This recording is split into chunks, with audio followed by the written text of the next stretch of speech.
Hello everyone, আগের ভিডিওতে তোমরা সকলে হয়তো দেখেছো যে এই পাঁপড়গুলো আমি রোদ্দুরে শুকাতে দিয়েছিলাম। তো 80% শুকিয়ে যাবার পরেই কিন্তু আমি এটা তুলে ফেলেছিলাম, কারণ 100% শুকিয়ে গেলে আমার এটা তুলতে অনেকটাই অসুবিধা হবে।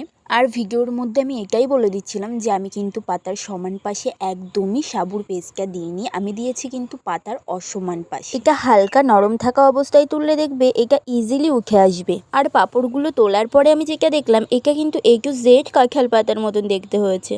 তো একে একে আমি প্রত্যেকটা পাতা থেকে পাঁপড়গুলোকে তুলে নিয়েছি। তো এই সাবু দিয়েই তৈরি অন্য আরেক রকমের পাঁপড় আরেকটি ভ্লগে আমি তোমাদের সঙ্গে শেয়ার করব। পরের দিন সকালে রোদ ওঠার সাথে সাথেই কিন্তু আমি পাঁপড়গুলো রোদ্দুরে দিতে চলে এসেছি। আজ সারাদিন টানা রোদ্দুরে এগুলোকে ভালোভাবে শুকিয়ে নেব। তো দেখো পাঁপড়গুলো কিন্তু সব ভালোভাবে শুকিয়ে গেছে। এবার আমি তোমাদেরকে এগুলো ভেজে দেখাবো, তাই কড়াইতে তেলও বসিয়ে দিয়েছি। আর দেখো পাঁপড়গুলো তেলে ছাড়ার সাথে সাথেই কেমন বড় হয়ে যাচ্ছে। এটা ভাজতে গেলে কিন্তু বেশি সময়ের প্রয়োজন নেই, কয়েক সেকেন্ড ওয়েট করলে এটা রেডি হয়ে যাবে।